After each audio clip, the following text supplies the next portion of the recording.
વડાપ્રધાન નરેન્દ્ર મોદી આજે તમિલનાડુના થુથુકુડીમાં 17,300 કરોડના પ્રોજેક્ટનો શિલાન્યાસ કર્યો હતો, જેમાં દેશનું પ્રથમ હાઇડ્રોજન હબ પોર્ટ અને ઇનલેન્ડ વોટરવે વેસલનો સમાવેશ થાય છે. આ જહાજ ગ્રીનબોર્ડ પહેલ હેઠળ બનાવવામાં આવ્યું છે. આ સાથે જ પીએમએ વીઓ ચિદમ્બનાર પોર્ટ ખાતે આઉટર હાર્બર કન્ટેનર ટર્મિનલનો શિલાન્યાસ કર્યો હતો.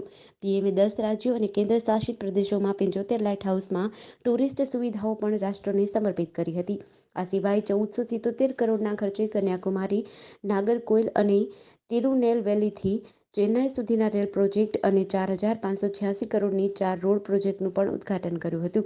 આ સિવાય પીએમએ કુલશેખરપટ્ટનમ ખાતે ઇસરોના નવા લોન્ચ કોમ્પ્લેક્સનો શિલાન્યાસ કર્યો હતો. આ સંકુલ 986 કરોડ રૂપિયાના ખર્ચે બનાવવામાં આવ્યું છે. અહીંથી દર વર્ષે 24 લોન્ચ કરવામાં આવશે. ગીર સોમનાથ પોલીસે વેરાવળના સમુદ્ર કાંઠે ઉતરેલા 350 કરોડ રૂપિયાના ડ્રગ્સને ઝડપી લીધું હોવાની ઘટનાને હજુ આંગળીના વેઢે ગણાય એટલા દિવસો થયા છે, ત્યાં ચોક્કસ ટીપ મળ્યા બાદ પોરબંદરના અરબી સમુદ્રમાં આંતરરાષ્ટ્રીય સરહદ નજીક બોટને ઝડપી પાડવામાં આવી છે. ગુજરાત એટીએસ, નેવી અને એનસીબીના સંયુક્ત ઓપરેશનમાં આ બોટની સાથે 5 પેડલરને પણ દબોચી લેવામાં આવ્યા છે અને તેમને પોરબંદર લાવીને મોડી રાત્રે ગુપ્ત સ્થળે ખસેડવામાં આવ્યો હોવાનું સૂત્રોએ જણાવ્યું છે. આ ઓપરેશનમાં દરિયાઈ સીમામાંથી અત્યાર સુધીમાં સૌથી મોટો ડ્રગ્સનો જથ્થો જપ્ત કરવામાં આવ્યો છે. ભારતીય દરિયા સીમા પરથી 3,300 કિલો ડ્રગ્સ જપ્ત કરાયું હોવાની વિગતો છે. આ ડ્રગ્સની કિંમત 2,000 કરોડ રૂપિયાથી વધુ હોવાનો અંદાજ છે. આધારભૂત સૂત્રોના જણાવ્યા મુજબ ગુજરાત એટીએસ તથા એનસીબીએ નેવી સાથે મળીને પોરબંદરની આસપાસના દરિયામાંથી એક શંકાસ્પદ જણાવતી ઈરાની બોટ પકડી પાડી હતી. અમદાવાદના ધોલેરા વટામણ હાઈવે પર પીપળી ગામ પાસે આજે વહેલી સવારે ગમખ્વાર અકસ્માત થયો હતો. સામસામે ધડાકાભેર અથડાતા 2 ટ્રક રોડ પરથી નીચે ઉતરી ગયા હતા, જેમાં બંને ટ્રકની કેબિનનો કચ્ચર ઘાણ વળી ગયો હતો. આથી અંદર રહેલા 3 લોકોના ઘટના સ્થળે જ મોત થયા હતા. ઘટનાને પગલે ધોલેરા પોલીસ દોડી ગઈ હતી અને કાર્યવાહી હાથ ધરી હતી. ત્યારે પીપળી ગામ પાસે ટ્રક અને આઈસર ટ્રક સામસામે ધડાકાભેર અથડાઈ હતી. બંને ટ્રકનો આગળનો ભાગ પડીકું વળી ગયો હતો. આઈસર ટ્રકની સાઈડમાં એક નેમ પ્લેટ લાગેલી હતી, જેમાં બાપા સીતારામ લખેલું છે અને મોબાઈલ નંબરો આપેલા છે. અકસ્માતની જાણ થતાં જ આસપાસમાંથી લોકો દોડી આવ્યા હતા અને પોલીસ તથા 108ની ટીમને જાણ કરી હતી. ગુજરાતમાં વધુ 2 મહાનગરપાલિકાની વિધાનસભામાં જાહેરાત કરવામાં આવી છે. પોરબંદર, છાયા અને નડિયાદની નગરપાલિકાને મહાનગરપાલિકાનો દરજ્જો અપાશે. પંકજ દેસાઈની પણ રજૂઆતને ધ્યાનમાં લઈને સરકારના મંત્રી કનુ દેસાઈની જાહેરાતમાં ઉલ્લેખ કર્યો છે. પંકજ દેસાઈએ વિધાનસભા ગૃહમાં સરકારનો આભાર માન્યો હતો. રાજ્યમાં હાલમાં 8 મહાનગરપાલિકા અસ્તિત્વમાં છે. રાજ્યના નાણામંત્રી કનુ દેસાઈએ ગુજરાતનું નાણાકીય વર્ષ 2024-25નું બજેટ રજૂ કર્યું હતું, જેમાં વધુ 7 નગરપાલિકાને મહાનગરપાલિકા બનાવવાની જાહેરાત કરવામાં આવી હતી, જ્યારે આજે વધુ 2 નગરપાલિકાનો સમાવેશ કરાયો છે. કાયદાના પ્રોવિઝન પ્રમાણે 3 લાખથી વધારે વસ્તી થાય તેને સરકાર નોટિફિકેશન ઇસ્યુ કરી મહાનગરપાલિકા બનાવી શકાય છે. કેટલાક કિસ્સામાં આસપાસના ગામને જોડીને પણ મહાનગરપાલિકા બનાવી શકાય છે.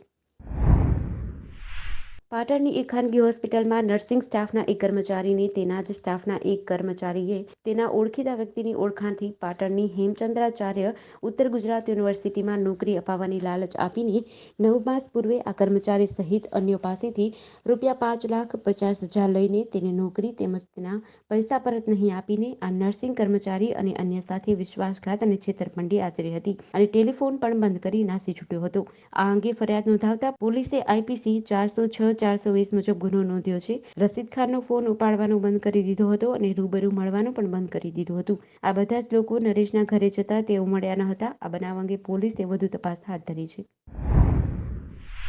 સુરેન્દ્રનગર જિલ્લાના લીંબડી-અમદાવાદ હાઈવે પર પસાર થઈ રહેલું સિંગતેલ ભરેલું ટેન્કર ડિવાઈડર કૂદી સામેની બાજુ જઈને પલટી ખાતા તેલની રેલમછેલમ બોલી ગઈ હતી. ઘટનાની જાણ આસપાસના લોકોને થતાં લોકો જે વાસણ મળ્યું તે લઈને તેલ ભરવા માટે પડાપડી કરતા જોવા મળ્યા હતા. ઘટનાની જાણ થતાં પોલીસની ટીમ પણ પહોંચી ગઈ હતી અને લીંબડી-અમદાવાદ હાઈવે પર ન્યૂ કબીર આશ્રમ સામે રાત્રિના સમયે તેલ ભરેલું ટેન્કર અકસ્માતમાં પલટી મારી જતા રસ્તા પર સિંગતેલની રેલમછેલ થવા લાગી હતી, જેની આસપાસના લોકો જાણ થતાં લોકો ડોલ, ડબ્બા અને કેરબા લઈને તેલ ભરવા માટે પહોંચ્યા હતા. લોકોને જેટલું પણ તેલ મળ્યું તે લઈને ઘટના સ્થળેથી ચાલતી પકડી હતી.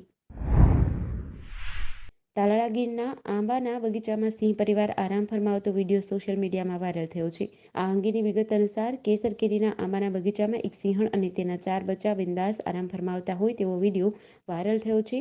મળતી વિગત અનુસાર આ દ્રશ્યો તાલાળાના માધુપીર ગીર ગામના આંબાના બગીચાનું હોવાનું સામે આવ્યું છે. જે પ્રમાણે સિંહણ અને તેના 4 સિંહ બાળ બિંદાસપણે આરામ ફરમાવી રહ્યા હતા.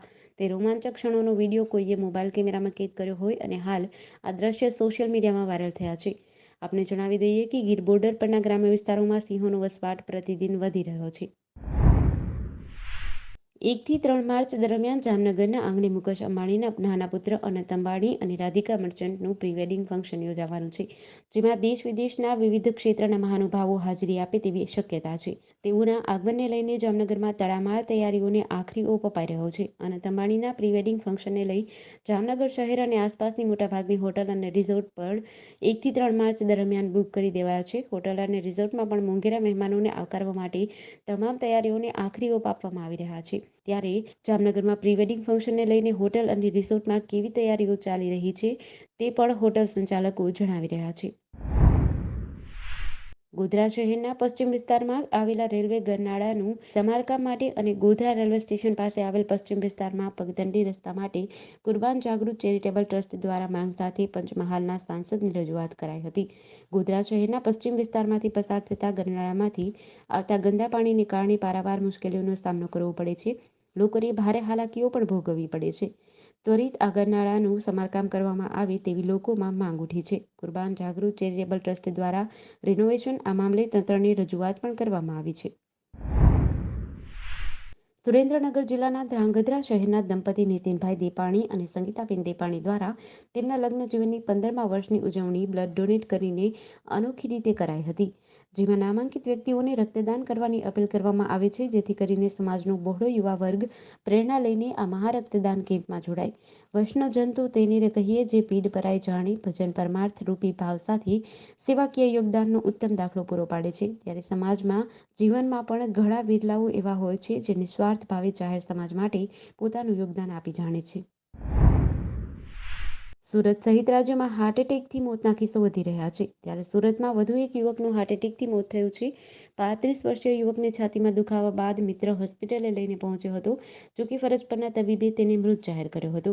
યુવકના મોતના પગલે પરિવારે આધાર ગુમાવ્યો છે. મૂળ યુપીના અને સુરતના પર્વતગામ વિસ્તારમાં આવેલા સંતોષનગરમાં 35 વર્ષીય જીતેન્દ્ર કુમાર ગૌતમ રહેતા હતા. પરિવારમાં પત્ની, એક દીકરો અને એક દીકરી છે જે વતનમાં રહે છે. જ્યારે જીતેન્દ્ર સુરતમાં 8 મહિના પહેલા રોજગારીની શોધમાં આવ્યો હતો અને મિત્ર સાથે રહેતો હતો. સુરત સિવિલ હોસ્પિટલમાં જન્મતાની સાથે જ દાખલ કરાયેલા બાળકને ત્યજી પરિવાર ફરાર થઈ ગયું હતું. 4 મહિનાથી આ બાળકનું સારવાર સિવિલ હોસ્પિટલમાં ચાલી રહી હતી. સિવિલ હોસ્પિટલના તબીબો આ બાળકની સારસંભાળ રાખી રહ્યા હતા. બાળકને NICU વોર્ડમાં દાખલ કરી સારવાર કરાઈ રહી હતી. બાળકને દાખલ કર્યાના 1.5 મહિના બાદ માતા-પિતા છોડીને ચાલ્યા ગયા હતા, જે CCTVમાં પણ કેદ થયું હતું. આ બાળકનું 4 મહિના બાદ મોત નીપજ્યું છે. જોકે હજુ સુધી પોલીસ માતા-પિતાને શોધી શકી નથી. સુરત સિવિલ હોસ્પિટલના તબીબ પ્રફુલ બાંભોલિયાએ ગત 26 ડિસેમ્બર 2023ના રોજ ખટોદરા પોલીસ સ્ટેશનમાં બાળકના માતા અને તેના પિતા વિરુદ્ધ ફરિયાદ નોંધાવી હતી.